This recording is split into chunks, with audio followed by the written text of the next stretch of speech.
Good afternoon. Trying something a little different this week by virtue of the fact that I'm a little crunched for time, and to that end, don't know how likely it would be that I'd be able to pump out a full article for this interesting and somewhat bittersweet merge episode. I figured I would try a video blog where I would go through my thoughts and do my rankings face to face. So we'll see how it goes. If you like it better, let me know. If you don't, let me know. For the tens of people who that's probably overzealous estimate. Anyway, I digress. On with my merge power rankings. Obviously, in 11th place is Neil, as Neil is gone. I gave him CPP for his Edgic rating this episode. We did get a lot of in depth thoughts from him for change, and obviously, he struggled with the decision. Well, not his decision because he didn't get to make the decision to get pulled from the game and was dealing with that adversity, which should make anyone feel for him. If I felt for him, I'd imagine everybody would. Um, Clearly a good player, so his overall magic, I feel, is CP, reflected in the chart. But it was an inconsistent edit where he would be really complex and then go away for 2 episodes. And then he found an idol, so they had to show him do things. And so he did things. But he never had what I felt were legs as a contender. As it turns out, I was correct. On 10th, I have Joe. Joe shows up every few episodes to yell at people and be the cantankerous old BB-esque male who has somehow gotten further, but otherwise his edit is pretty much non-existent. He has no chance of winning. Not much more to be said than that. I think his confessional was on a chicken this week, so his confessional wasn't even about him. Number 9, we have Scott, who is back with his BFF for life, Jason Kyle, and is insufferable again because of it. Granted, he was already starting to be insufferable with the whole, oh, I'm going to cross out my name and cross out, Joe and Aubrey. It sucks because he's my winner pick for the podcast since I got to pick last. Still did better than most of you.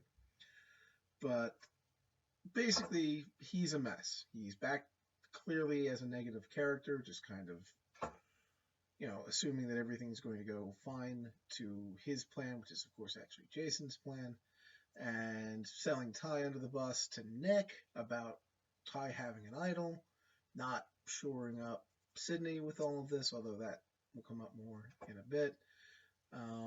There's also the fact that he's a potential medevac, since they did show that big, ugly infection on his leg.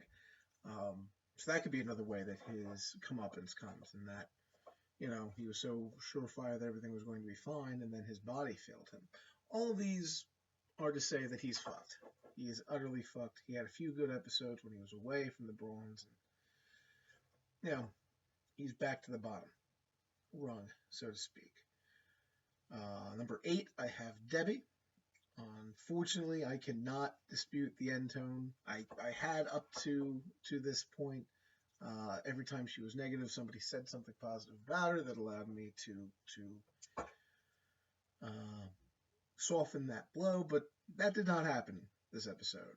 Everybody against Debbie was driven nuts by Debbie, and even her allies were driven nuts by Debbie. She was on the offensive, and she offended everybody. So to that end, the mission was accomplished. She's great TV, huge character. Definitely think she'll be brought back in future seasons because she's just, she is the female coach, and America is blessed to have her available. And there's still a chance that she could have some influence. I don't think the Bronze are going to completely run roughshod over everything, and they aren't looking at Debbie as a target, so Debbie could still have some influence. I think her ceiling is, as was discussed on the podcast this week, 3rd place. So can't really put her ahead of anybody else, but God bless Debbie. God bless Debbie. Number 7, I have Jason. He's back to being the villain.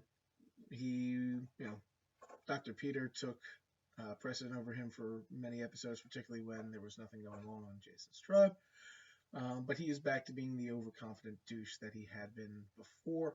The difference between him and Scott, and why he's CP as opposed to OTT, is the fact that Jason is at least calling shots, and thus we are seeing those shots developing in his head. And to that end, he is CP. That being said, I still think he's a huge target. People were talking about him as the Braun to be booted. Granted, that person was Debbie, but even so, he's sticking out there. Nick, of all people, thinks that he's being an overconfident douche. So there it is. He might have the super idol. He might think he has it all figured out. I don't see how he gets to the end. Because he's not doing a good job coordinating everything. Nick knows his entire plan now. And other people more loyal to him, Ty, Sydney, which will come up in a bit, are not. He's not tying them in, and I find that messy, and I think that limits his long-term prospects. It's just why he's only in the kind of middle-ish tier. Number 6 is Nick. Nick had a great episode. Wonderful episode. Makes me wish we had seen more of him in the pre-merge, because he's obviously an interesting character, and he's obviously not dumb. We're seeing a lot of smart machinations from him in this merge situation.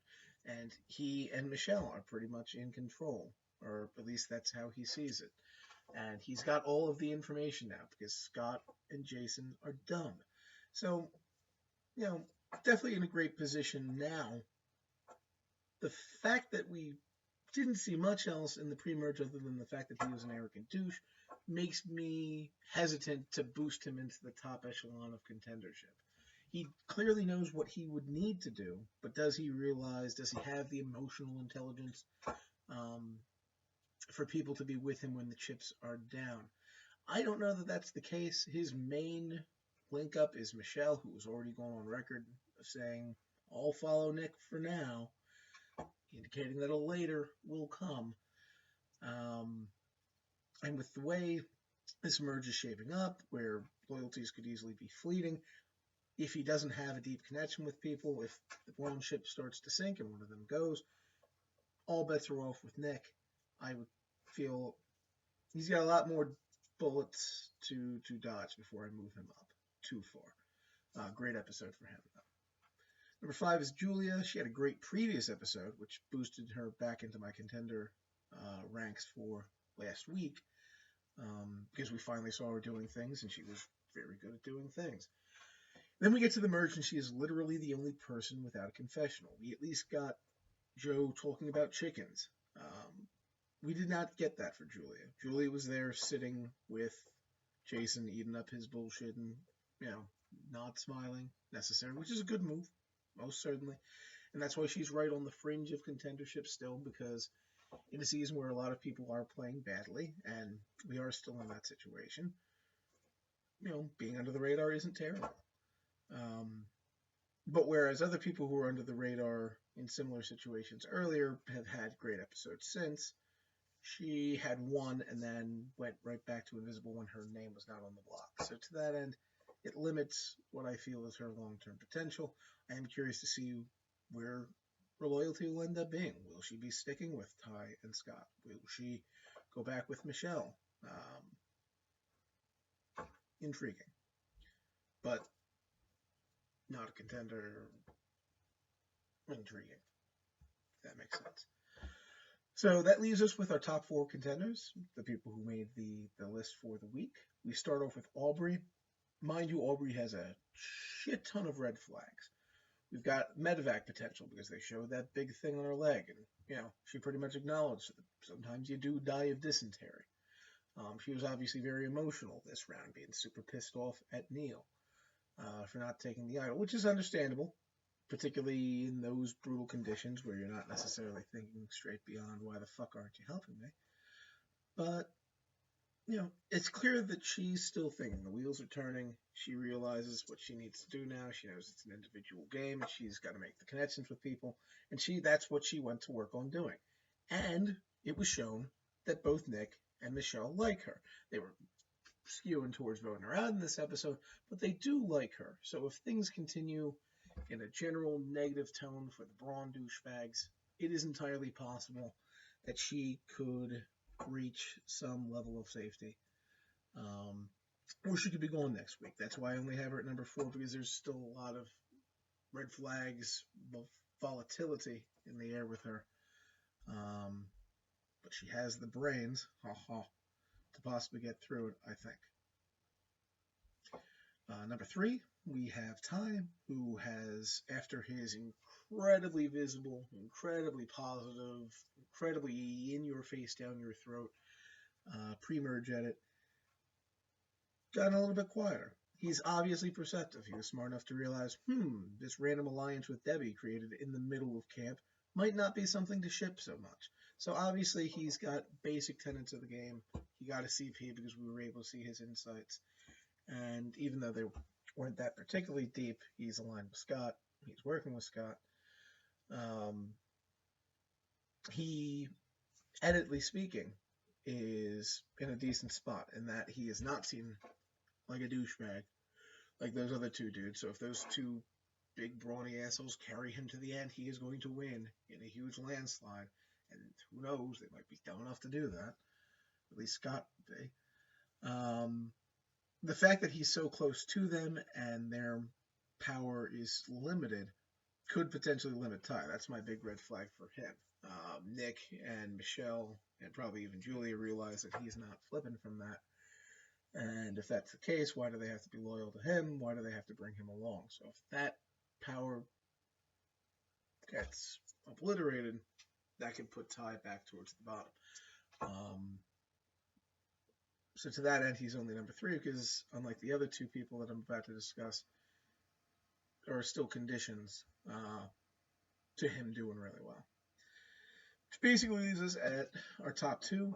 I don't see these two wavering, really, until one of them goes. If that happens, I could see them both in the finals at this point, even feasibly together. Sydney is at number 2. She had the quieter episode of the remaining 2. But quiet is good at this point. No one's after her. People are after Braun, but people are not after Sydney.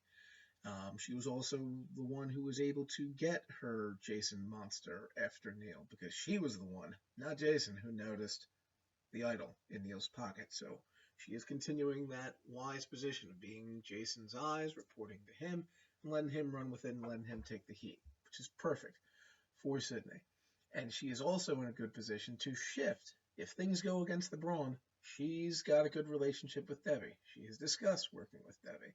So to that end, she could shift the brain. She could shift to a woman's power thing. She is in a good spot. And considering shit might blow up between her and Jason next episode, because maybe, just maybe, Jason should have told her about Ty's idol. That's what I'm guessing that whole dust-up is going to be about.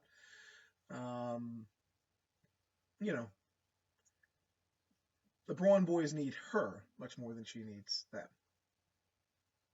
And that's why she's so high up. Lastly, but not least, because she's first, is Michelle, who has had solid content for 2 straight episodes now, and did before with that long under-the-radar streak in between, but that's understandable given Beauty didn't have much of anything to do. We got really good content as far as her weighing the emotional aspect, because she likes Debbie, and she likes Aubrey, and she likes the brains more than she likes the Braun, who are kind of dictating and kind of being assholes. But she also realized that no one's going to vote for those people to win at the end. Being around those people, not necessarily a bad thing.